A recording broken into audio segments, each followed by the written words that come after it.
Welcome back to the Flex Diet Podcast. I'm your host, Dr. Mike T. Nelson. On this podcast, we talk about all things to increase your performance in the gym, add some more muscle, and improve body composition, all without destroying your health in the process. And today, this one fits exactly within that wheelhouse. We've got my buddy, Dr. Hunter Waldman, on the program today. We're going to talk all about the use of ketones, metabolic flexibility, and a supplement called Astaxanthin, which you may not have heard of before. You may recognize Dr. Hunter Waldman from the Flex Diet certification. Inside of it, he is one of the experts talking about metabolic flexibility and his research. He is currently an assistant professor at the University of North Alabama, and we get into talking about the use of ketones, especially ketone esters, to potentially enhance different aspects of performance, and especially related to potentially cognition under higher levels of fatigue. So if you're looking at athletic performance, or even just in the gym, we all know that as you have higher levels of fatigue, you get a little bit more tired. It's harder to stay present and make good decisions. Could the use of ketone esters be beneficial in these circumstances? What's cool about ketone esters is you can literally be in a state of ketosis within about 15 to 20 minutes of consuming them. As a side note, I've been extremely interested in the use of ketone esters for many years now. I remember on Facebook the other day there was a little thing that popped up that I was on a panel at ISSN, I think 7 years ago now, with Dr. Lane Norton, Dr. Dom D'Agostino, myself, and we were talking about the use of ketone esters, salts, and a ketogenic diet in general. Also, I am a person who's helping at Tecton, so they have a new ketone ester. So I'm helping them with some science, looking at what is actually going on with these ketone esters. So I may be biased in that, but wanted to include that for full disclosure. We'll include a link to all of their information there. And the great thing about the Tecton ketone ester is it tastes actually pretty good. If you've tried any of the other esters, we talk about this on the podcast too, they are not very good at all. So how can ketones potentially be helpful? How does this relate to the concept of metabolic flexibility? And then how does astaxanthin relate to all of this? Astaxanthin is another compound I've been interested in for many years. I've presented to at least one other company, I won't say who, but several years ago they were looking at a fat burner, quote unquote, that was not a stimulant, and astaxanthin may have some interesting properties in there. So we discuss all of that too. So I think you'll really enjoy this podcast. And as a reminder, if you are looking for ways to increase your performance, become more robust, anti-fragile, just generally much harder to kill, and your nutrition and training and sleep are pretty decent, you've got those pillars down, check out the Flex certification. This is based on the idea of physiologic flexibility. How can you train the 4 areas, these are called homeostatic regulators, that your body has to remain constant? So one of them is going to be temperature. We know that humans are what they call homeotherms. We like about 98.6. It's about 97.7 Fahrenheit actually. And we can go into different areas of exposure, such as sauna, steam rooms, and you can get super crazy and submerge yourself in cold water. And there are some benefits to that. So think of this as expanding the areas of which your physiology can operate because of these specific adaptations. And it's my bias that as you expand these into these 4 critical areas, you will generally be able to recover faster, and you're just going to be a lot harder to kill. And one of those areas is expansion of metabolic flexibility. This would be pillar number 3, which is fuels. And this is also expanded into the areas of high carbohydrate use, We spin off a bunch of lactate, hydrogen ions, and then also very high use of fat as a fuel with low carbohydrates. And this would be the use of a ketogenic diet, or specifically ketones themselves, as a fuel. So the physiologic flexibility certification opens September 18th. Go to physiologicflexibility.com. You can still get on the wait list. It will be open September 18th through September 25th. You can go to that same link if you are interested in enrolling in the certification then. Of course, we would love to have you. We've got some free gifts there for people who get on the wait list there. So go to physiologicflexibility.com for all the information, or hit me up with any questions you have. And enjoy this great conversation with Dr. Hunter Waldman, all about ketones, metabolic flexibility, and the supplement Astaxanthin.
Hello.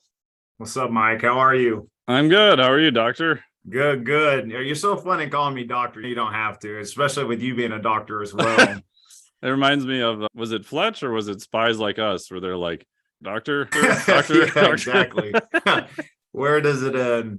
Yeah, every time you email me and you say doc, I'm like, oh boy. I How do you it been? sometimes now just to almost annoy people, but Yeah, I don't know. It's just almost more of a, for me, I don't want to say comic relief because getting a PhD is a pain in the ass, but yeah. No, yeah. I get it. I get it. It's definitely, it's always interesting when I meet people that you could tell it's just gotten to their head. And it's like, yeah, we've all been there, buddy. So it's all good though. Yeah. The funniest one I had years ago, my virtual assistant booked a hotel in Columbus, Ohio. I was down there for the Elite FTS to learn to train thing.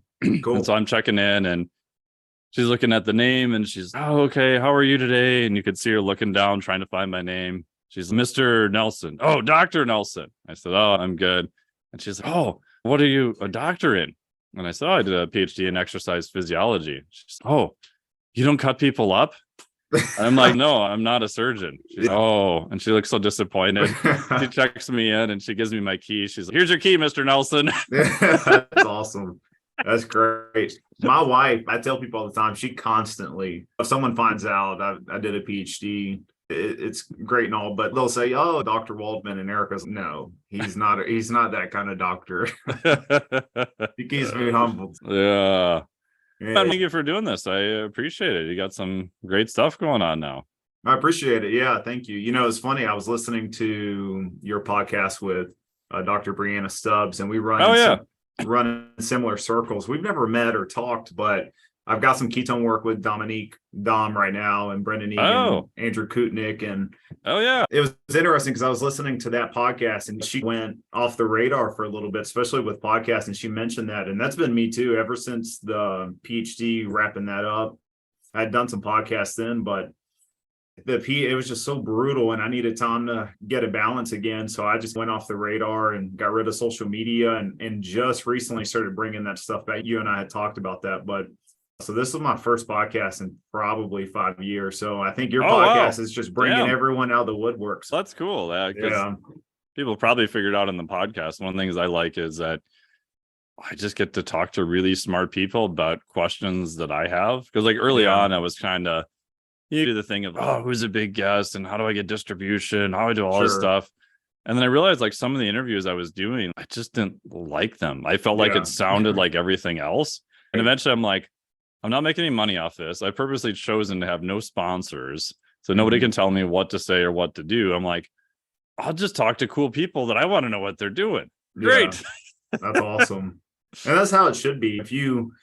When I listen to yours and I listen to Joe Rogan and Huberman and these different individuals, it's really these people, you could tell they're genuinely interested in the people that they're bringing on. And doesn't sound to me, at least when I listen to all of you guys, it doesn't sound like you're pursuing a name for the podcast. It is, you can tell that you as the podcaster, that you're very much interested in the conversations that you're having. And that's always apparent to the listeners. Oh, thank you. I appreciate that. And I think people have an opinion of Joe Rogan. I like his stuff overall, but I think the fact that he just does whatever he wants and generally sounds interested in the topic to me is just, that's cool. And the fact that Huberman's the same way. You could have 2 to 3 hour long conversations about science, and some of those podcasts will be like some of the top rated podcasts.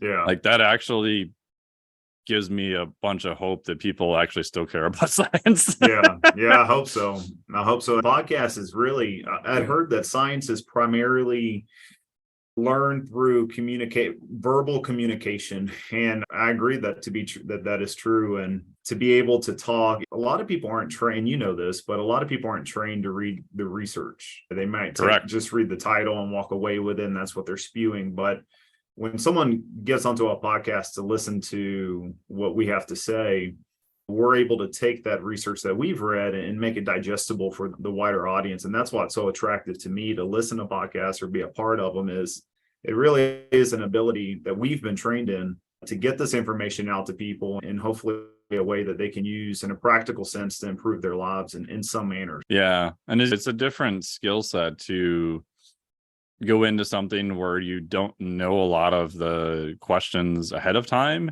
and to be able to make intelligent conversation out of it, versus if you're not really so deep in that area, you could probably buffalo your way through a presentation. If you put enough time and effort into it and you had it super polished up, I think you could get your way through it.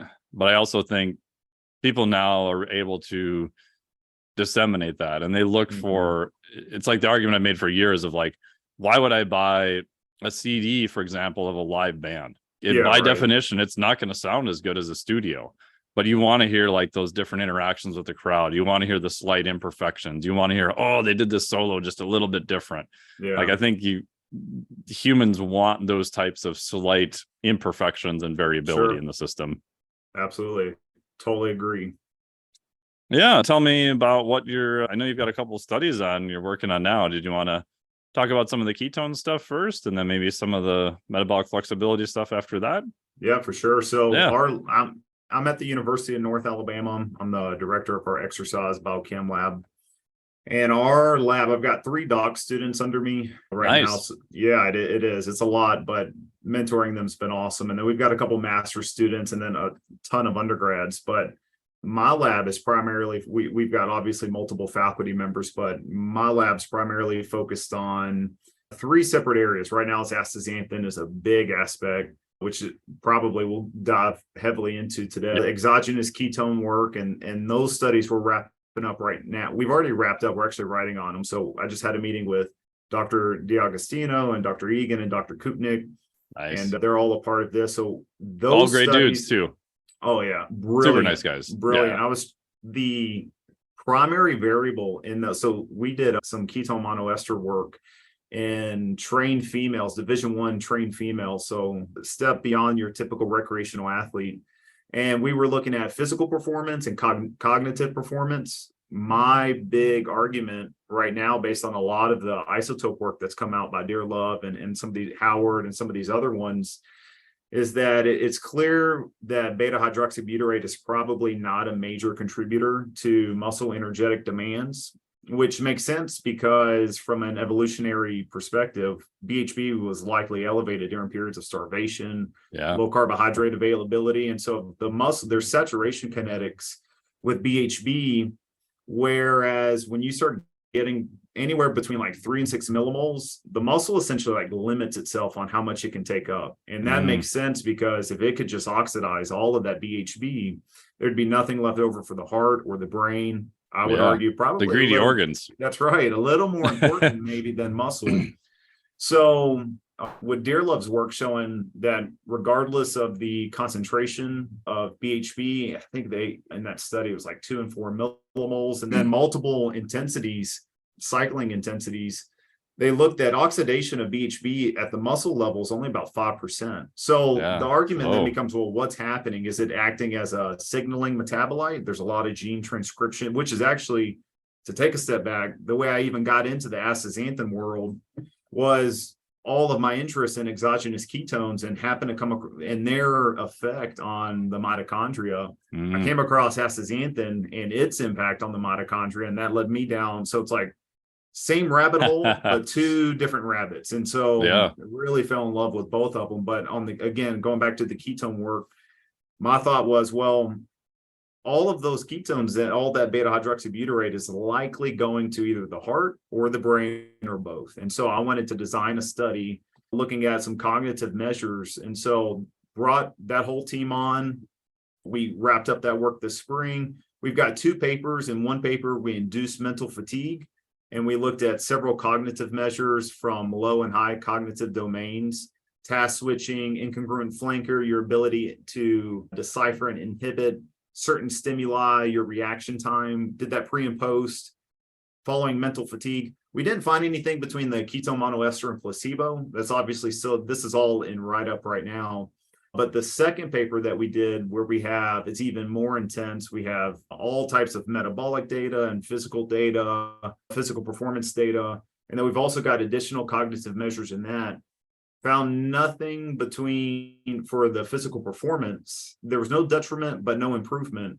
But the cognitive side is awesome. I'm super pumped to get that out. I think we're going to submit that to MSSE. And we found that with the ketone monoester that not only were there greater improvements in that with the ketone monoester, but that there were also improvements in cognitive measures just immediately post endurance exercise, which was pretty cool. And the research is clear on that. But if you ingest the ketone monoester, not only do you get an improvement in markers of cognition post exercise, but there seems to be a synergistic effect when you take ketone monoesters, because the magnitude of change was even greater with the ketone monoester. And so we've got that work again and write up, and everybody's kind of getting feedback on it, but we'll be submitting that hopefully in the next month and getting that work out pretty soon. And in that one, where you saw the cognitive benefits, what were you comparing it to? Was it placebo, and then was it another type of ketone ester and then the monoester, or was it just two groups? It was ketone monoester compared to ketone monoester carbohydrate alone provided at 1 gram per minute of exercise. So they essentially did 60 minutes. They did 30 minutes of a graded exercise test. So we based that off their respective watt max. So they did 40%, 45, all the way up to 65%, if I remember correctly, 5 minutes at each stage, looked at various markers at each stage. And that took exactly 30 minutes. And then they did a 10-kilometer time trial. And we had done all the familiarization. So the CV was real close or real tight. And but no difference in that 10-kilometer time trial. And there's several reasons why we chose that, but no difference in those performance markers. But anyways, gave them a carbohydrate alone provided at 1 gram per minute, or carbohydrate with the ketone monoester. So they got a relatively low dose, 375 milligrams per kilogram of the ketone monoester, in addition to 1 gram per minute of carbohydrate. The argument someone could make is, well, they weren't calorically matched. Right. But you have to kind of choose your poison. You could go that route, or you could go the route we went, and there's pros and cons to either one. And so, I'm sure I'm going to hear it from everybody when the papers do come out. Well, how do you know it wasn't from the additional calories? And how do you, my argument's going to be still, though, that we saw there are other studies. Brendan Egan has demonstrated mitigated decrements to cognition with ketone monoester. Lemons and Quinones, I think is how you say that last name, have demonstrated the same thing with ketone monoester ingestion. No one's specifically set up a study to look at cognitive, though. It's always kind of been like a secondary measure. And we really set out to make that like a primary focus of the paper. And so, and look what we found. So I think it goes back to the hypothesis, which is if you can overcome the fact that when you elevate beta hydroxybutyrate, which subsequently lowers glucose output, it seems from the liver, but metabolic clearance rate when it comes to carbohydrate remains unfazed. And that's what Howard showed with that isotope work, which is even though beta hydroxybutyrate will lower glucose output, if glucose is still in circulation and available, the muscle can use it. That metabolic clearance rate is untouched. So the thought was, well, let's overcome the reduction in glucose output by giving them an exogenous carbohydrate. And the muscle has enough carbohydrate to oxidize. Well, then that BHB, when it's provided, may go to these other sources thinking cognition and may exert an effect there. And that's what we found. So again, it has to go through the review process. And so, it's always, I'm excited, of course, but it could turn out they're like, well, you did everything wrong, but we'll see. I mean, I've got some brilliant as you mentioned, some brilliant researchers on this one. So we're fleshing out any potential limitations right now, and then we'll get that out to everybody. Yeah. And that's a good lesson in how you set up a study too, right? Because a lot of times there's no right or wrong. It's like, what question are you trying to answer, right? And by definition, people could argue and say, oh, well, maybe you should have done a third group of just a ketone only. But then you have to look at your stats, you have to look at enrollment, you have to look at how many people you're going to get through the trial. Your trial of exercise is not a walk in the park either. And then, as you know, if you run that type of style and people start dropping out, well, that screws your whole statistical power. And then if you can't recruit enough people to finish it, now you're F for starters, and then you're back to where you were before. And Absolutely. And you make a great point. And I always point out to people cost. Yeah. The keto monoester is not cheap. Not cheap. These were 3-hour-long trials. I ran some salivary markers. So you're talking about ELISA cost as well. Yeah, looked at salivary cortisol between the different trials and stressors, and obviously looked at some capillary blood markers, but that's not cheap. And so you start getting into money and time, and with the ketone monoester only group, the argument for me is because we're looking at this with trained athletes. I don't know how many athletes are just going to take a ketone monoester and nothing else, unless you start getting into the keto only group of people that are out there, and that's fine. But your typical the athletes that we're working with, they're going to take some type of carbohydrate, whether it be a deflated Coke or a Gatorade. So we're really trying to mimic real sport nutrition guidelines with the 1 gram provided per minute of carbohydrate, the ketone monoester ingested, because it'd be very likely that they would co-ingest those. So, but again, not only what you pointed out, but I'm not married to the research that we do. None of these are hills. I know where my biases lie. I am biased in the work that I do, but I'm aware of that. I try and control for those. Of course, I'm pumped about exogenous ketones. I want to see some cool stuff from it. So much of the research now is just especially, it is. And that's what it's showing right now. And, but some of the stuff on mTOR signaling, potential glycogen recovery, again, the cognitive side, some of the oxidative stress signaling from mitigation from exogenous ketones, there's still a lot of stuff to be done with it. But from the performance standpoint, if you ask me right now, and Dr. Stubbs really said it beautifully, that's probably, a wrap in terms of, is it really going to have an effect? So now we need to start looking at it in other aspects of co-ingestion. Another area I'd like to check it out with would be caffeine. That would be very cool, because I think they would work real nicely together. And then, so anyways, we'll see. But it's just, research is fun. It's fun to be able to talk about the results and get some cool findings out there and just kind of see what happens with it. Yeah. And obviously the Cox paper that was published a long time ago used pretty high level cyclists and used carbohydrates with, I believe that was a monoester that was used in that too, right, from Vicha's group.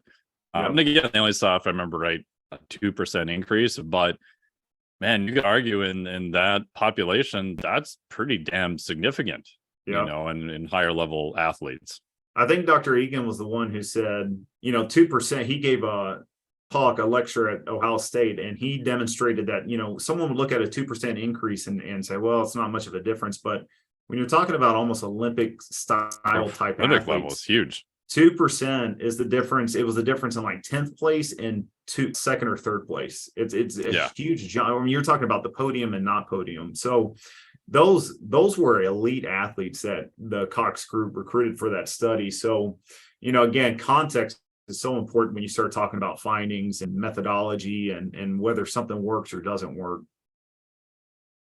Do you think on the what are your thoughts about the monoester versus the butanediol version? Because, and this is public knowledge and conflict of interest, I may be working very soon, or probably will be by the time this comes out, with one of the ketone companies who has a different ester. So for people make their own decisions based on that, whatever. Thoughts on the monoester versus the butanediol version? Because I know HVMN has switched over for reasons we don't have to get into, but they're kind of pushing the butanediol version. You've got the monoester, you've got kind of these different esters that are coming out now. I'm just kind of curious on what your general thoughts are, because I think for consumers, it's super confusing.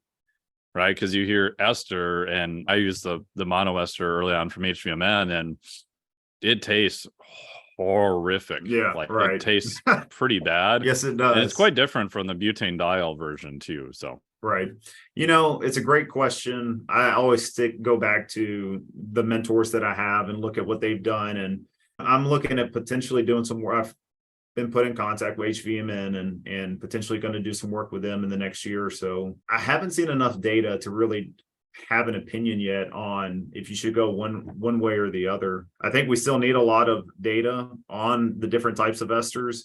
Dom was talking about a triester that it was in his fridge, and I haven't even seen any data on a triester. So I'm like, there's just all types of stuff that are all types of potential data and research that's underway that we don't know anything about. And so right now what I can say is, and it's not even ester related, is that the ketone salts, which are much more available to the public and cheaper, those don't really seem to have much of an effect other than giving you a GI distress. And so I usually turn people away from that. It's very hard with the ketone salts to get beta hydroxybutyrate levels above. Right now, there's a theoretical threshold of about 1.5 or higher, maybe even 2.0 millimoles of BHB in concentration to have an effect. And we think that might be for physical performance, just based on what studies are out there that have found an effect. It's always been above 1.5 to 2.0. In cognition, we got our females up above 2.0 and found some cognitive effects. But when you look at the ketone salts, they're not touching that. So it's going to be within the realm of the esters. But in terms of an opinion on the different types, for me, I don't really have an opinion just yet. I think there's still a lot more research to be done on that area before I can have much of an opinion there. Yeah.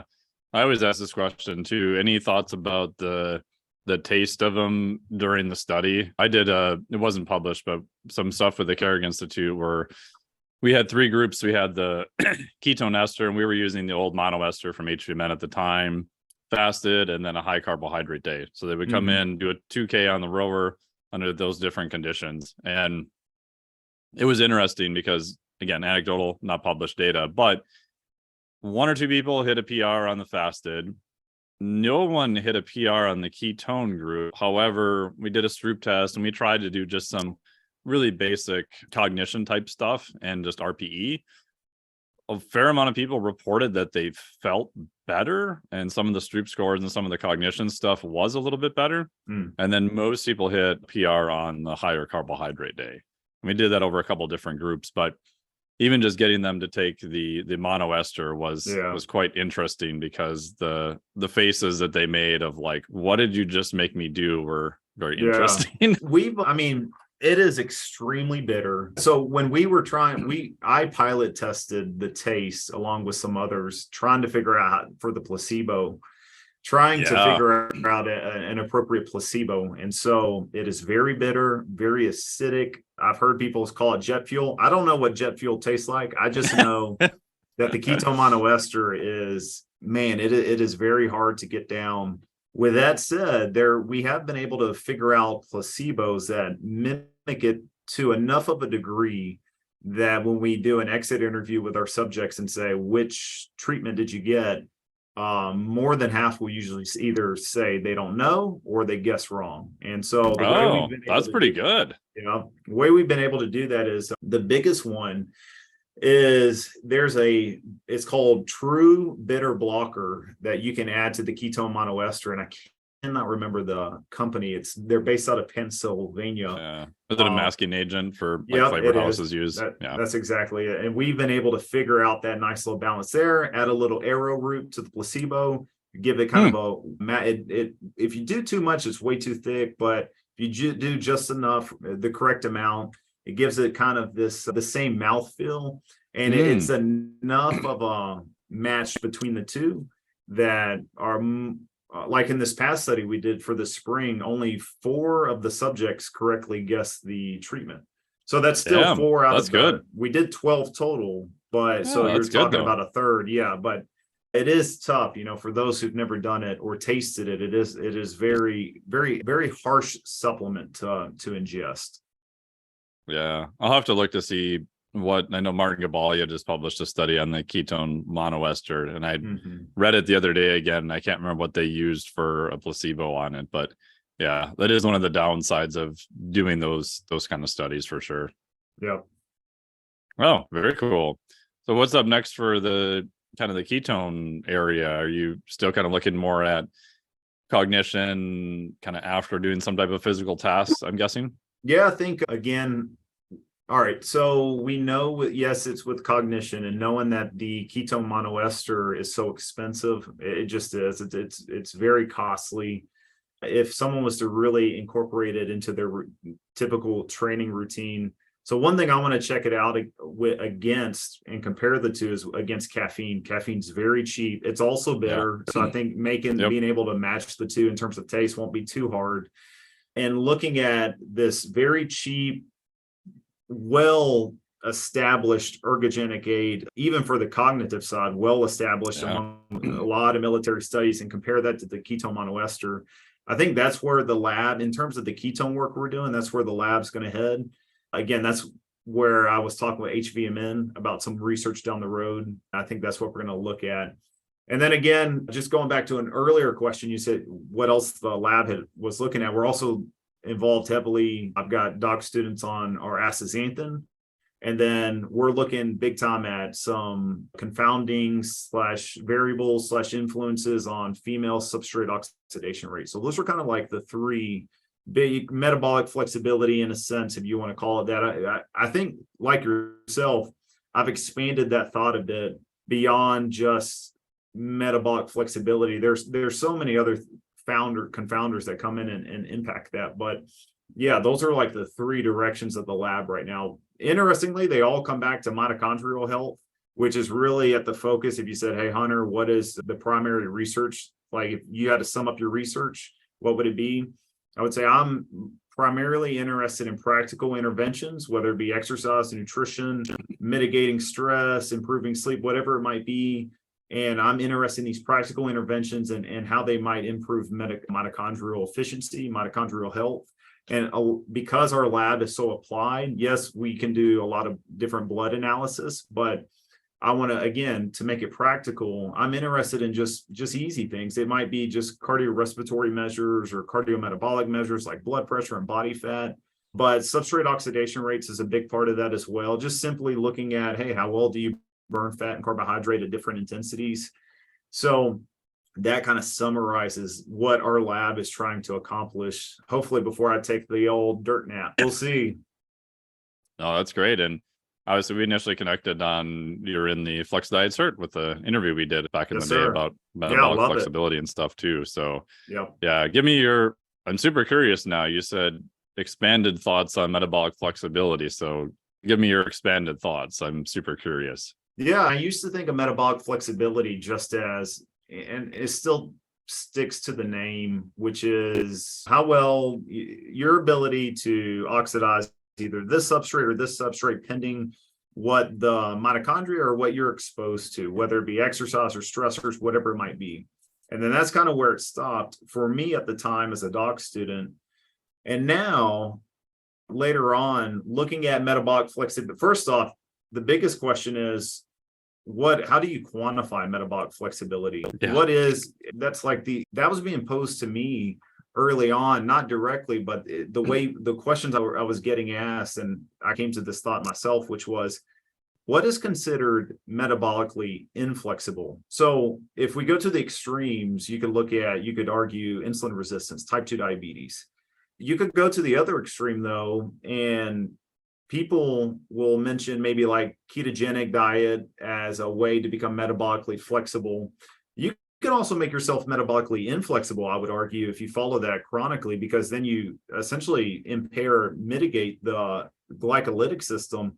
And we've seen reductions in pyruvate dehydrogenase and that whole complex. So that's right. So you can also become metabolically inflexible, this other extreme. And so then you start trying to, if it's a spectrum, you start coming on into the spectrum and saying, okay, so where exactly does metabolic inflexibility happen? Because it's hard to talk about metabolic flexibility if you don't have a definition that you can quantify.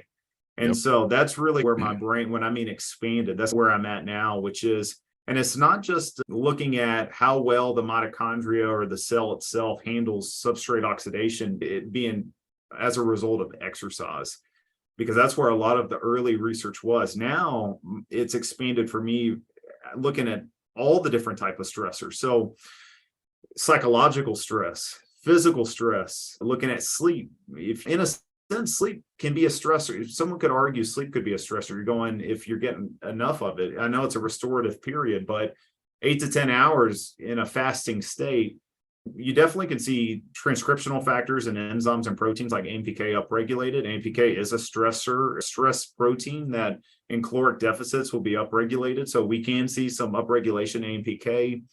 So anyways, just environmental stressors, and you can start combining those and get what are called dual stressors like physical and cognitive stress, and then looking at how those impact metabolic flexibility. And anyways, it went from me thinking of metabolic flexibility and just how exercise impacts it to now it's okay, we really need a working quantifiable definition for it. And there are many more factors that impact it other than just exercise. And again, that's just me just growing up. A lot when we had talked years ago, that's where I was a doc student, and I'm getting older and hopefully learning a little more every year. And I've got great mentors that help me see things that I wasn't seeing at the time. Yeah. And I don't know if it's changed for you since we've last talked, because that's how one of the ways we connected was over Facebook talking about metabolic flexibility. Has it changed for you in terms of your thoughts on it? I think so. God, I was looking at this the other day. I'm like, oh my God, I started looking at this 16 years ago, I think now, when I started my PhD. Yeah. And at the time I was like, metabolic what? That was my first question you had too, is wasn't that just how normal humans work? Show me the metabolically inflexible people, and then I might care because it means it can be changed. And so happens. So lots of disease processes do that. And then the definition was the thing I was trying to finish my PhD dissertation on, was fine scale variability across different physiologic systems from heart rate to RER. So our hypothesis was, if we baseline someone, we get them into the lab, we do their VO2 max, we baseline them to a max amount of work, put them on a steady state treadmill. We have a breath by breath metabolic cart looking at RER. So we're looking at what percentage of fuel that they're using. Like most of the textbooks at that point, even now, would say it should be 0.75, 0.75. But if you've done enough metabolic tests, that's a 20-minute test. You get bored and you just start staring, and you feel like you're in the Matrix looking at all these numbers going across the screen. And you'll see like RER starts moving around, 0.78, 0.76, 0.74, 0.73, 0.75. And then the next person, you'll see 0.75, 0.76, 0.75, 0.75. Like it doesn't move much at all. Because some people would argue like that's just the machine, it's the variability in the system, and there is some of that. So our argument was that fine scale variability change in RER under a constant low intensity exercise is a marker of metabolic flexibility. And that might be a non-invasive way, without pulling bloods, without doing anything else, to try to get at who's more metabolically flexible than somebody else. So long story short, we did that. We published it. We only did basically a gauge R&R on it, showing that it is repeatable. And my thought is, I'm sure maybe you were similar, once you graduate, get your PhD, you're like, yes, I'm done, I'm out, woohoo. Yeah. And you just assume people will read your research and someone will go out and test it, right? So I assumed someone will read this and go, hey, that's ingenious. Let's see, does it actually show that it's a stable measurement? Does it actually show it's metabolically flexible or not? No one's ever done that. Every time I present the idea to people, they're just like, nah. And I'm like, man, I'm not going back to school to look at this again. I'm out. Someone else will do it. Yeah. But in terms of expanded definition, lately, probably starting maybe 8 years ago, similar to you, I was like, okay, so if this works for metabolism, what about if we scale up as like a human organism? What does that look like? And so the concept I came up with is physiologic flexibility. How well can you change depending upon different stimulus? And then the next question for me was, okay, great. What systems am I even going to bother looking at? There's bazillions of systems in the human body. So I said, okay, if you're survival based, what systems does your body 100% have to hold within a fine range? So I came up with temperature, pH, fuels, and then CO2. You could get into some molecular ones and some other stuff beyond that. So my argument then is, okay, if your body has to hold those constant, can we build up more physiologic headroom or buffer space within each one? Because we know all those have the ability to be adaptation, whether it's heat acclimation, you can get used to cold, whatever. And so I just call that physiologic flexibility. And so I have a certification that goes through each 4 of those areas of how can you increase the physiologic overhead in those. My argument is that once you have your basics covered, like sleep, exercise, nutrition, this would be a framework then to look at how can you become a more resilient organism? Yep. How can you be dropped into other environments and still perform well at that point? There's a lot of just based off that. And I've checked that website out and obviously have listened to you talk about this on some of your other podcasts, but so many factors play into what you're talking about, like the idea of hormesis. Some stress is good and too much is bad, and not enough is also potentially bad as well. And getting into allostasis and allostatic load. And these are concepts that people, even in the exercise science, generally haven't heard of, thought about. And what you're talking about summarizes all of that. It's also interestingly where a lot of the astaxanthin research that we've done is with that mindset, what you're talking about, these different concepts in mind. Yeah, it's fascinating. Yeah. And last part on that is that I like the word adaptive homeostasis better than hormesis, which again is getting down and like really splitting hairs. Yeah. Because the definition of hormesis would imply that there has to be some cell death in order to trigger that process. But as we know, you can do things to the body without actually having to damage the cells, and they can still get a positive adaptation, which would be more adaptive homeostasis. Yep. Again, that gets into the research, and Calvin Davies is the main guy who goes with that theory. So yeah, but again, it's always fascinating to me how the adaptability of the human organism almost never gets lost. But I worked for a cardiac medical device company for many years, and we'd have patients that would be in class 3 heart failure with their lungs half full of fluid, and the heart's like the size of a basketball, but it's still in that phase, still trying to adapt and do the best that it can. And in a couple of cases where we put in devices to resynchronize the actual pacing of the heart, the beating, the heart actually remodeled back down to a smaller size in many of the cases, which to me was just fascinating. Because a lot of the EPs, electrophysiologists, cardiologists I talk to, they're like, they might do better, but their heart's not going to change in size. And at some point, if you have enough damage, it won't. But if you can get at it right before you start having fibrosis and a bunch of damage, it's crazy to me with the right stimulus, how much adaptation you can still get out of the human body, even in a worst case scenario. For sure. I think maybe like yourself, that's that case, maybe not that extreme, but is what attracted me to ex-phys as an undergraduate student, is how amazing the human body is. Someone could look at someone who's extremely obese and insulin resistant type 2 diabetic and maybe not think twice about it. And I look at that and think, man, even though, and they might smoke and everything else, and look at that body and think it still functions. It still has all these different processes that allow it to function and adapt and potentially even reverse itself to the other side of the spectrum if done correctly. So physiology, it's fascinating. I just love it. Yeah, similar. I'm always amazed at the range. If I put sugar in the gas tank in my car, I'm not going to make it around the block. But you could live on 7-Eleven Slurpees for several months and still be upright. You're not going to be the best functioning human on the planet.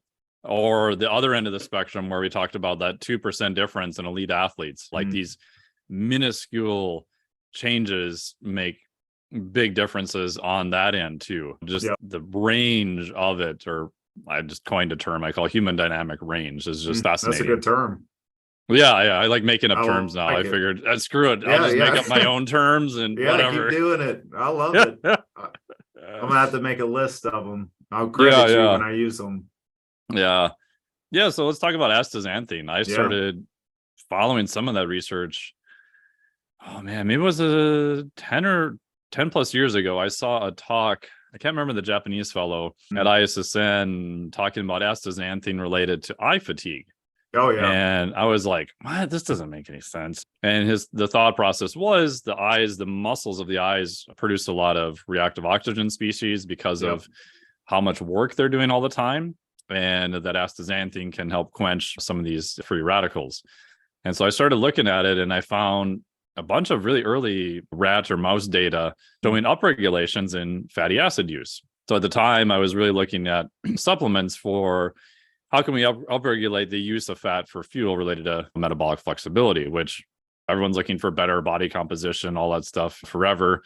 But I was like, can you do it via something that's not a stimulant or a massive uncoupling agent like DMP, which has a side effect of like death? That's probably not so good. Probably not. Yeah. And not reversible. Yeah. And there's some very interesting studies on rats. I think it was interaction of a CPT1 enzyme, which is basically allowing more fat to flow through the mitochondria. And so I kept following that and following it. And I've tried a bunch of experiments with it.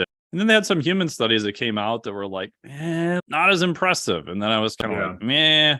And then I talked to Dr. Karen at ISSN last year again.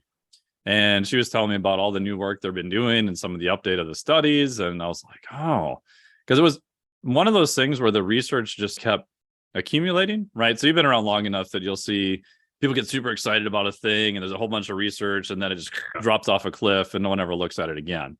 Where the research on this kept going up and up, and there's a lot more interesting things that you see now with it. We can definitely go down whatever rabbit holes you want. For those who are listening, just to talk about what is astaxanthin. What is it? We should back up there. Because a lot of people, when I talk to them about astaxanthin, they're like, they don't know how to pronounce it. And they've never heard of it. And I was at a conference and someone didn't know how to say it, and so they called it Astax. And they kept referring to it as that. I was like, no, that is not a good shortened version. Let's come up with something else. So taking a step back, let's get a global view. There are probably 10,000 plus phytochemicals that exist that we're aware of. Phytochemicals being plant chemicals.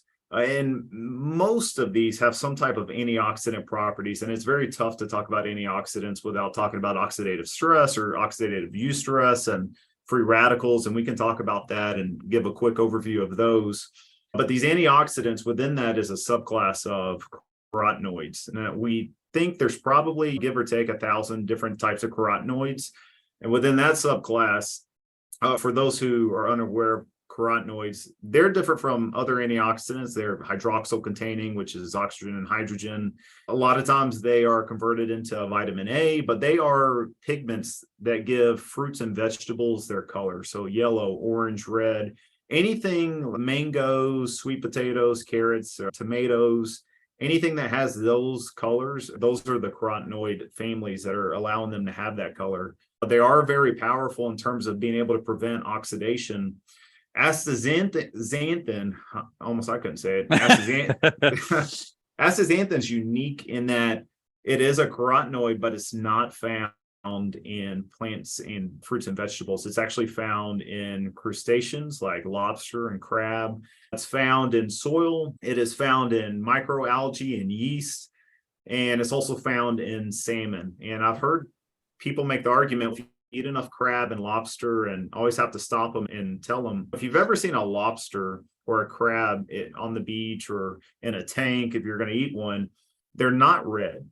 They turn red when you cook them. It turns out that most antioxidants, phytochemicals, carotenoids, they're bound by proteins, and those proteins only release them when they're heated up. So you find a lot of astaxanthin in the shell of crabs and lobsters. And what happens to a lobster when you cook it? It goes from gray to red. Why is that? The heat degraded that protein that was binding astaxanthin, and then that allows astaxanthin to express itself. But even still, you don't eat the shell.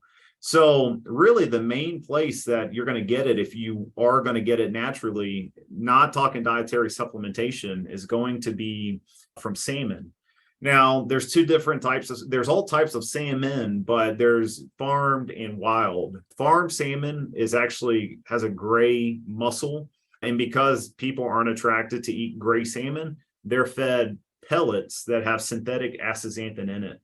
Now, astaxanthin comes in three different stereoisomers. It comes in the 3R, 3R, 3S, and then 3S, 3S. And for those listening, you can start really getting down the chemistry rabbit hole on this, and we don't have to go there. But I usually, when I explain it to my students, I'm like, you have a left and right hand. It's the same thing. It could be like two left hands, two right hands, or a left and right hand. The stereoisomers are just saying the configuration of the chemical either looks the same or it's been flipped, whatever it might be. Yeah. I call them there's like a mirror image of each other. Yeah, exactly. If you write them out on paper, they look the same. But if you hold it up to a mirror, you've got two different images now. That's exactly right. And the synthetic form is actually the 3R3S, generally the 3R3S. And farmed salmon have a much higher astaxanthin content than wild salmon because they are fed this concentrated form. However, it's the synthetic astaxanthin, which is not nearly as powerful as natural astaxanthin. So the natural astaxanthin, 3S3S, is what you find in wild salmon of all types, and really came to the forefront of research. It was some fishermen had essentially come up to a researcher, and I do not remember his last name, but they were trying to figure out a way to have healthier salmon, healthier fish. And so he recommended they start feeding them astaxanthin. And for those who don't know, you probably know what a salmon is, but you may not know its life cycle. And at the end of their life cycle, they travel over 900 miles. They travel over 7,000 feet of elevation. And when you talk about, and they don't eat the whole time that they do this. They don't eat. Interesting. They don't eat. So they are the ultimate endurance athletes. And so they're one of the main animals you can study for oxidative stress and reactive oxygen species production. And what they were finding in these salmon is that they are somehow able to preserve their ability to oxidize fat and maintain this healthy muscle tissue even after not eating and having traveled all this way. And they were able to find out that it was astaxanthin that protects the muscle, protects their ability to burn fat, to utilize fat. And to go back to what you were saying, you were talking about the mice data. We know one of the things that happens, now you can see this in an obese population, or you can see it just in an athlete that is exercising for a long period of time. But the mitochondria, so I'll take another step back and talk about oxidative stress and free radical production. So there are several places that you produce free radicals. And what is a free radical? It's just a molecule with an unpaired electron. It can be more than that, but for the sake of this talk, we'll just stay there. And it's produced in several sites. We know it's produced in the mitochondria. There's some debate right now as to if that's the primary site during exercise or not. It's produced outside the mitochondria and the cytoplasm. It's produced by endothelial cells, and we can talk about that as well because there's some cool stuff there from astaxanthin. But it's produced in all these different areas. When free radicals, they all originate from something known as superoxide or singlet oxygen. Singlet oxygen is literally just oxygen that's missing an electron. And one of the things that happens is when it's produced in the mitochondria, it is able to immediately escape the mitochondria and start reacting with DNA, mitochondrial DNA, and changing the form of mitochondria. It's able to interact with lipid membranes and proteins and degrade these things, which is not a good thing. So anyways, one of the other proteins it can interact with is carnitine acetyltransferase 1. So the carnitine system, and for those who are unaware, your mitochondria, the way they're able to oxidize different types of fats is they have a transportation system, the CAT system, carnitine system, that will take these fatty acids and bring them inside to be used as a fuel. But these free radicals, when they're created, anytime metabolic rate is increased, these free radicals will attack that CAT system, that carnitine system. And what we end up seeing is we see a reduction in someone's ability to burn fat. And again, this can happen in someone who's at rest if they're really obese or overweight due to ceramides and DAGs and all these and disruptions to the insulin receptor substrate. But in even a healthy person, if metabolic rate and metabolism is high enough, this can also happen to you as well. And so astaxanthin has a unique ability due to its structure, which is different than the other carotenoids. It has polar ends. If you can picture a chain, and at the end of both sides of the chain are two balls, and it is the perfect size and length that it's able to embed itself into any bipolar or bilipid membrane. So think of like your mitochondria. Your mitochondria has two membranes, an outer and an inner. And astaxanthin is able to take its ends and put them in the membrane.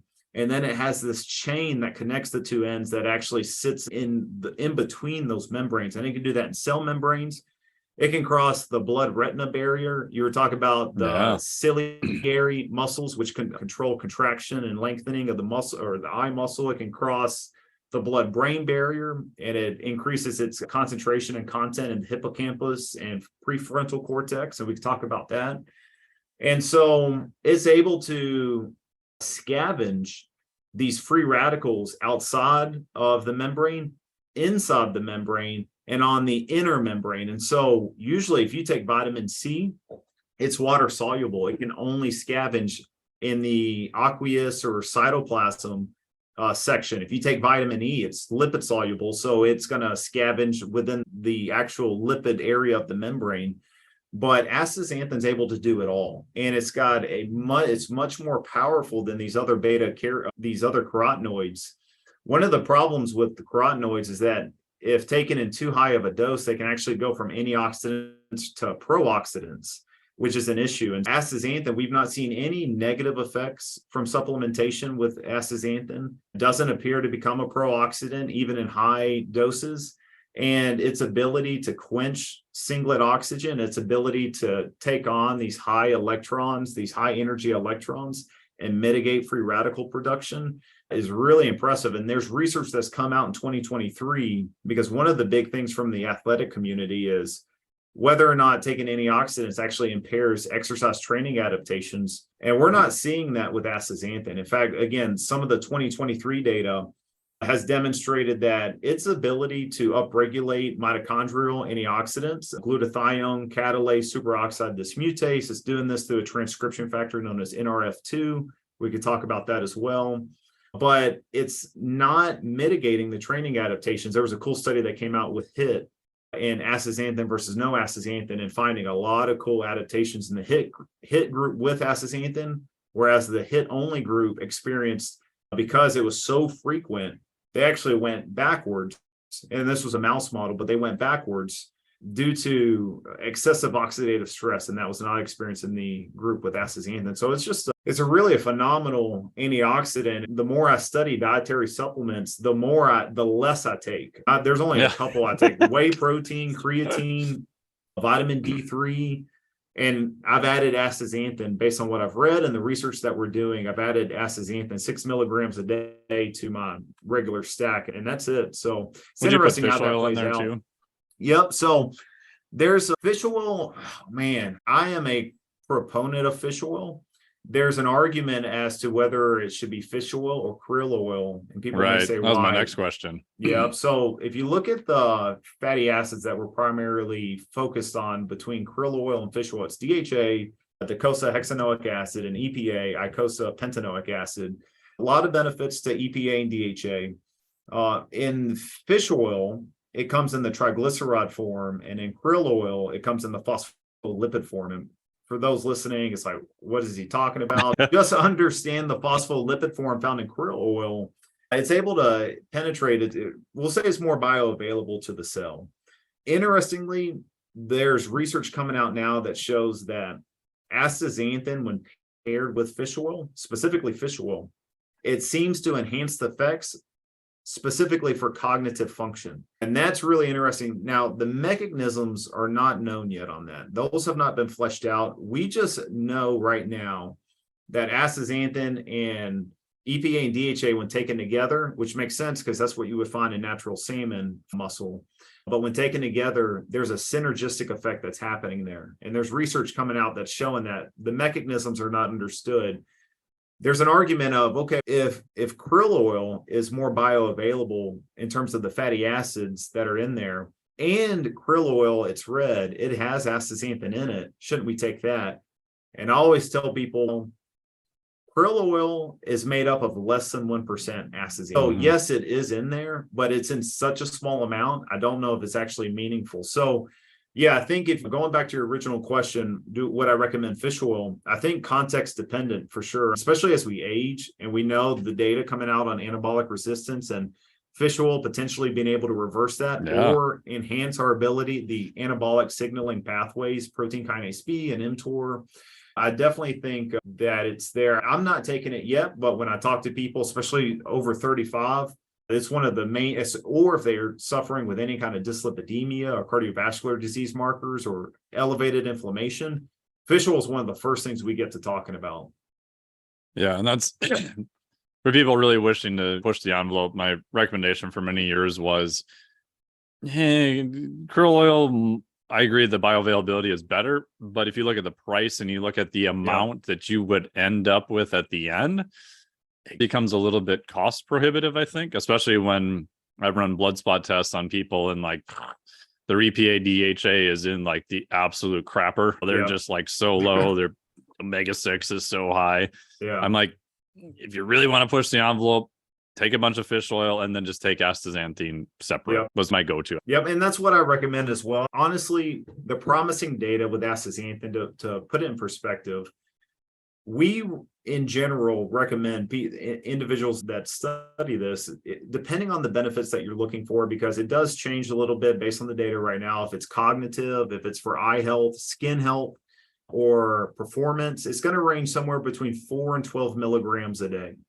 And so again, I take 6 milligrams, I get that middle mark. But in order for you to get, so for 1 milligram of astaxanthin, if the main food source is going to be salmon, you have to eat somewhere, depending on the type of salmon, somewhere between 6 to 12 ounce fillet to get 1 milligram, which is a lot of fish to get 1 milligram of astaxanthin. So if we're saying you need to take 6 milligrams, you're getting up to a lot of salmon every single day. So yeah, just from a practical standpoint, it makes sense to just take it as a dietary supplement. The biggest thing is making sure you're getting it from someone who's sourcing it from yeast or microalgae, where the environment can be controlled. One of the ways that algae, going back to the hormetic theory, algae, it's green, but when it's stressed, it actually will synthesize astaxanthin and it turns red. It's again to protect itself from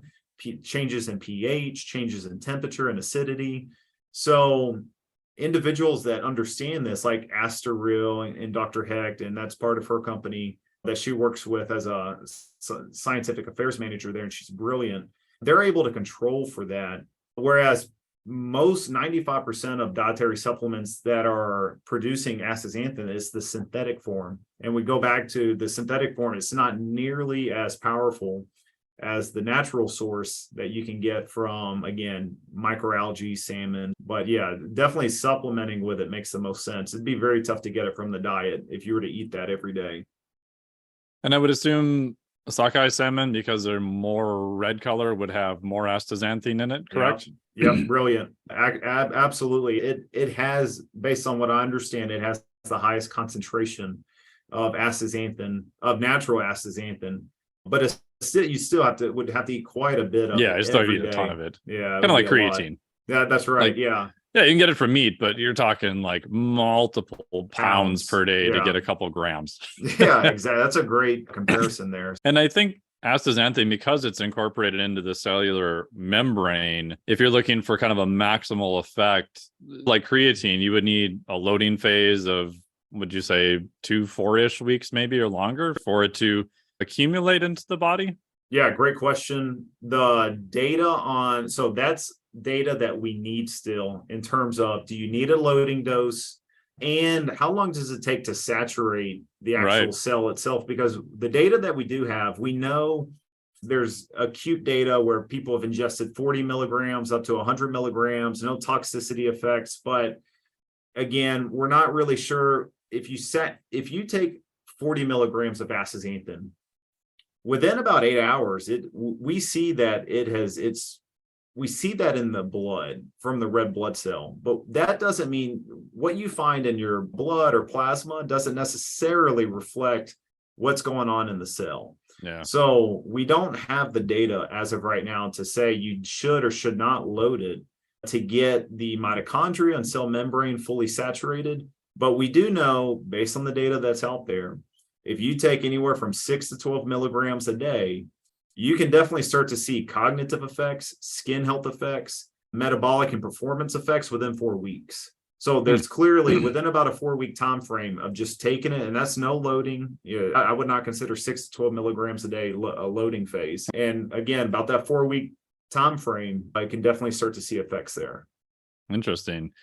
What are your thoughts on, so one of the things I do before I go on a kiteboard trip is, one of the things I've added within the past probably 3 years is actual astaxanthin. And from talking to Dr. Karen last year, and again this year, I've up my dose. I started initially at 3 grams, then I went to 6, then I went to 3 9 milligrams. Yeah.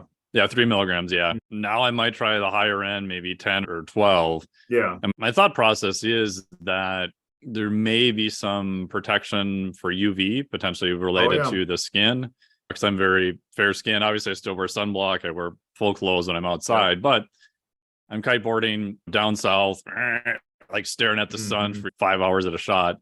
And then also, I haven't seen any direct data on this, but any thoughts on potentially mitigating concussion with potential stabilization of the blood-brain barrier or some of the neuro aspects? Again, my thought being that I don't know what the potential upside is, but I know the downside, there's not much of a downside other than cost. And if I'm going to do something where I'm going to try to jump 20 feet in the air, there's some bad shit that could go wrong, right? That's right. I assume I'm not familiar with kiteboard. I have an idea, but I'm assuming there's nothing to catch you if you land hard. Yeah, it's the good and bad. Obviously, you're using the kite. And if you ride and you throw the kite directly above you real fast, pull the bar in, it'll literally yank you straight up off the water. So I have this little device that measures it, and I'll go from on the surface to 15 feet, sometimes in a second and a half. It feels like the hand of God came down and just threw you in the air. The great part is the great part is if you do it right, you can move the kite and you can land super soft. But if you screw something up or you start moving the kite fast and it's out in front, you can just get dropped like a sack of potatoes. Let me hit the skin side and then we'll talk about the cognitive side real quick. You're absolutely right. When you look at the data on astaxanthin and skin health, there's enough data there now that cosmetic products are adding it to some. I've seen that. It is very impressive. And those are the data that's out there is all at the higher dose. It's been around 10 milligrams a day that those human subjects have been taken. There is some mice data as well where they, as bad as it is, they would burn the mice. And there was a group of placebo, a group of astaxanthin, and the group that got astaxanthin, the burn recovered quicker. And I guess I'll take a step back and explain. One of the things that happens when you're exposed to UV radiation is that radiation can actually come into water, and your skin is full of water. Obviously, hydration is a big part of that. But UV radiation can knock a hydrogen off, and what you're left with is a hydroxyl radical. For those who are unaware, hydroxyl radical is a free radical, and it is the most damaging free radical that you produce. Not good. Those hydroxyl radicals are then your lipid membranes in the skin and the dermis, specifically these polyunsaturated fats, are highly susceptible to oxidation by those hydroxyl radicals. And we know one of the reasons that you age in terms of wrinkles from an appearance standpoint is those hydroxyl radicals have a real nice ability to go in and disrupt those polyunsaturated fats that maintain the integrity of the skin. UV radiation also activates something known as matrix metalloproteases. Probably best to think of those as like little scissor proteins.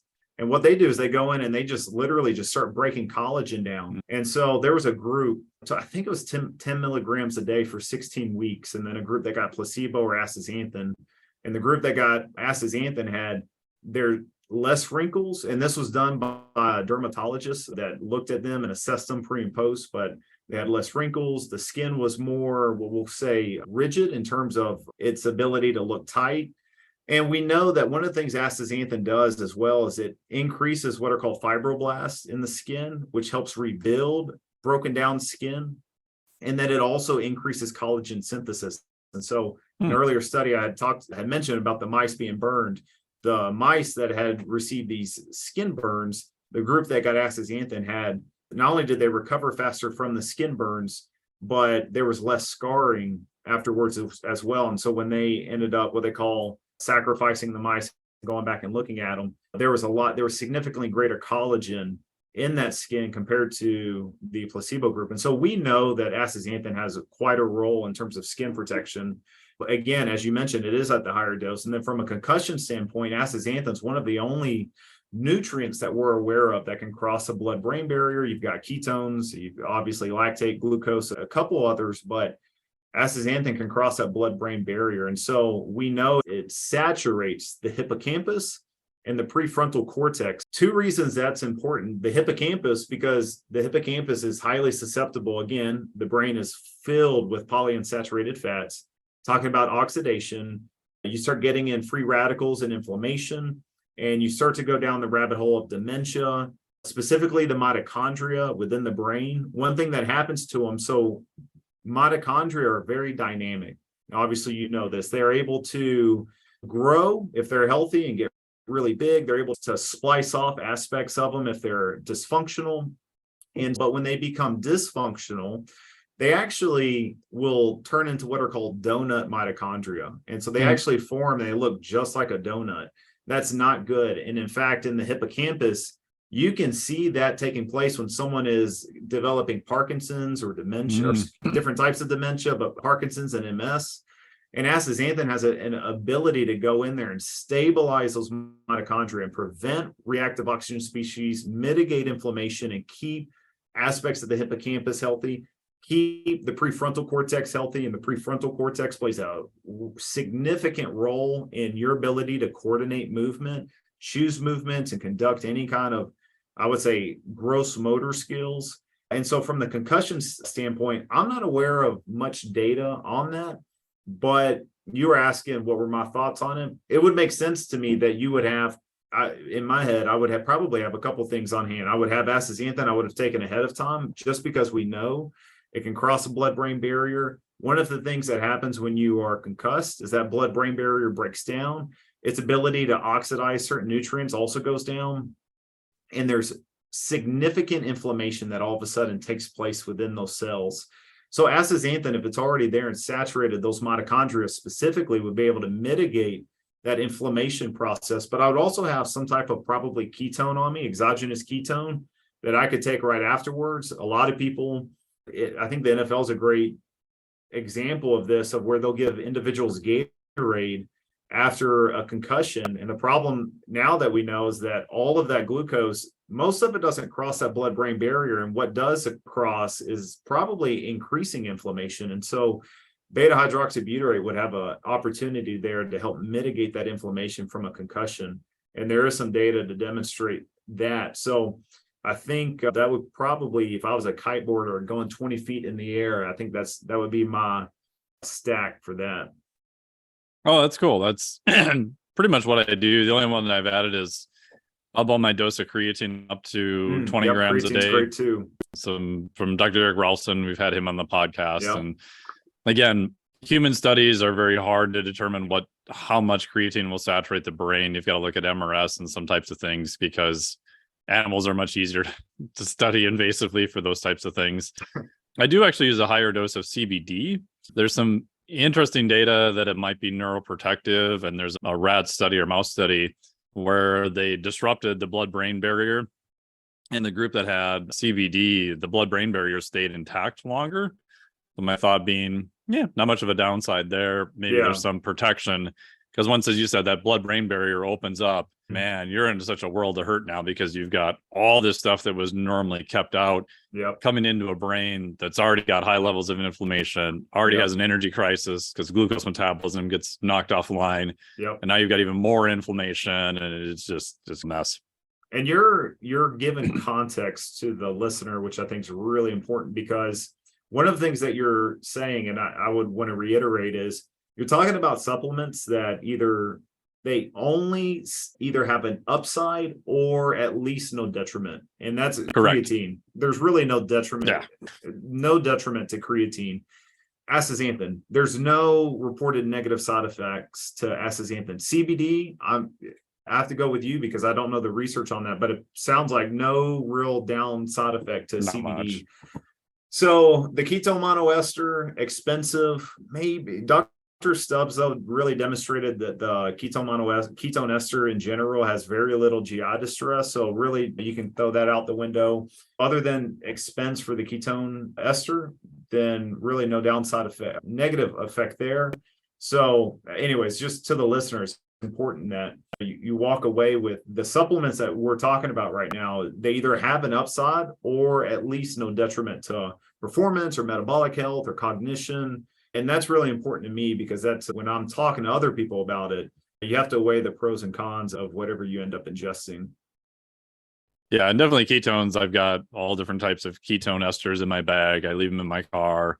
And as soon as I'm able to, I would basically put myself in a high level of ketosis and then transition to a ketogenic diet and try to leave my ketone levels on the higher as opposed to the lower side. And if listeners are interested, I did a whole program for the Carrick Institute on the use of ketones, ketone esters, salts, and a ketogenic diet for potential TBI. So there's a very smart whole program on that if people want to go down that rabbit hole. Awesome. Well, thank you so much for all your time here today. I really appreciate all your knowledge and sharing everything with us. This has been awesome. I appreciate you having me. Like I said, you pulled me out of the woodworks, and I just looked down and saw it's already right at the end time. I'm like, man, we barely scratched the surface on some of this stuff. But, Mike, I appreciate you, man, and you put out good work, and look forward to hopefully getting to chat with you again. Yeah, and thank you so much. I really appreciate that. We'll have to have you back on again for sure. Awesome. And if people, I know you're just on social media now. Tell them where they can follow you. I don't know if you have any openings for graduate students or anything like that. Anything you want to promote, go for it. Yeah. So we've got a couple different doc students, but 2 of them are in dissertation years. So if you're interested in some of the work I mentioned that my lab is doing, you can find me at the University of North Alabama. I just type my name in, Hunter Waldman. You'll come across my email address. Feel free to shoot me an email. And then I'm on Instagram. I just brought that back. I actually brought back Twitter. And then as soon as I got on, I saw how much negative talk was happening. I'm like, no, I'm not reintroducing this back into my life. So I re-deleted it. Yeah.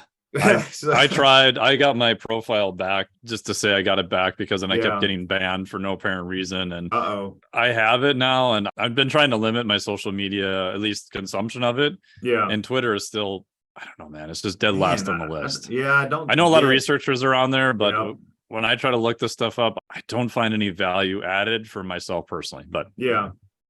So I've got Instagram. That's my personal page that I use, and really just brought it back for, I don't plan on doing my own podcast. So my thought was maybe I can make the science that we do accessible to the everyday person and that doesn't do research. And so if you want to find me on there, please feel free to. And that's pretty much it for right now. Great. And what's your name on Instagram for everybody? Yeah, I think it's the username. So we can find it. Yeah, Prof. Waldman, because Hunter Waldman and HS Waldman were both taken, but who knows? So you can find me Prof. Waldman. You can find me on there. I'm sure if you just type in Hunter Waldman, you'll see me pop up as well. But yeah, please feel free to follow. I'll follow you back. Cool. Awesome. Thank you so much. And I would highly recommend people check out your stuff. I know you've got a lot of stuff coming out. And yeah, it's also a very good way, in my opinion, to get from researchers actually doing the research, explaining what's going on. I think that's always going to be a good source. Yeah. Awesome. Appreciate you, brother. Cool. Yeah. Thank you, buddy. Appreciate it. All right. Huge thanks to Dr. Hunter Waldman for being on the podcast today. Really appreciate it. He's doing some really cool research. Hoping we can look at some of the effects of ketone esters coming up again this spring, possibly. I'm chatting with him about some potential study designs, which would be super interesting. And thanks again to him for all the great info, all the great research. And if you enjoyed the podcast here on Astaxanthin, also stay tuned for September 22nd. Podcast with Dr. Karen Heck. We will talk all about astaxanthin only on that podcast. She is an expert in the world of astaxanthin, so you don't want to miss that. Also, things you don't want to miss, the physiologic flexibility certification. Open again September 18th through the 25th. If you want to learn how to become more resilient, more anti-fragile, generally just much harder to kill, and your nutrition and training and sleep are pretty decent, this is the level 2 to the Flex Diet certification. Flex Diet certification covers mostly nutrition and recovery via sleep, although we do have some stuff on walking and exercise in there. You have all of the basics, the level 1 things that you would need to do for more muscle and better body composition. So once you've got that dialed in pretty good, the level 2 then is the physiologic flexibility certification. So we're taking those same ideas, but we're expanding it to you as an entire human organism. And the main question we're looking to resolve here is, once those are pretty good, where do you go next?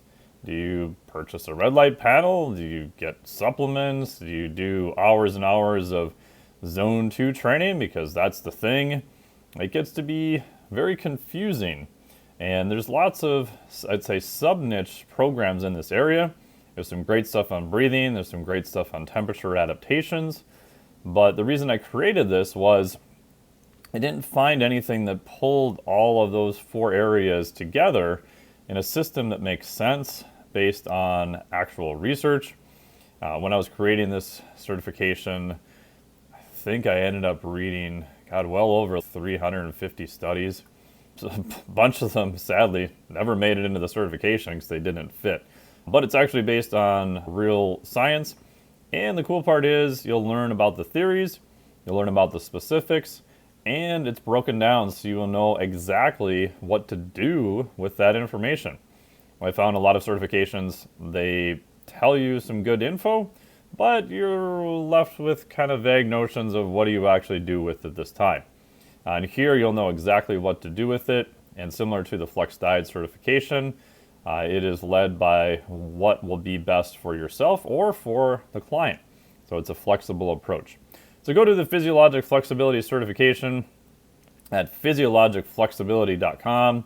It is open from September 18th through September 25th, 2023. If you have any questions, please reach out to me. Thank you so much, as always, for listening to the podcast. I really appreciate it. Big thanks to Dr. Hunter Waldman for sharing all of his wealth of knowledge and all the great research that he is doing. If you enjoyed this podcast, please forward it to someone you think may also enjoy it. Leave us a few stars or whatever you think is most appropriate on iTunes. And if you have even 30 seconds, leaving us a very short review goes a long way for us to get better distribution of the podcast, which, as you've realized, is just sponsored by me and the certifications. So thank you so much. We really appreciate it. Have a wonderful day, and we'll talk to all of you next week. You suppose they have any life on other planets? What do you care? You don't have any life on this one. This podcast is for informational purposes only. The podcast is not intended as a substitute for professional medical advice, diagnosis, or treatment. You should not use the information on the podcast for diagnosing or treating a health problem or disease or prescribing any medication or other treatment. Always seek the advice of your physician or other qualified health provider before taking any medication or nutritional supplement, and with any questions you may have regarding a medical condition. Never disregard professional medical advice or delay in seeking it because of something you have heard on this or any other podcast. Reliance on the podcast is solely at your own risk. Information provided on the podcast does not create a doctor-patient relationship between you and any of the health professionals affiliated with our podcast. Information and statements regarding dietary supplements are not intended to diagnose, treat, cure, or prevent any disease. Opinions of guests are their own, and this podcast does not endorse or accept responsibility for statements made by guests. This podcast does not make any representations or warranties about guest qualifications or credibility. Individuals on this podcast may have a direct or indirect financial interest in products or services referred to therein. If you think you have a medical problem, consult a licensed physician.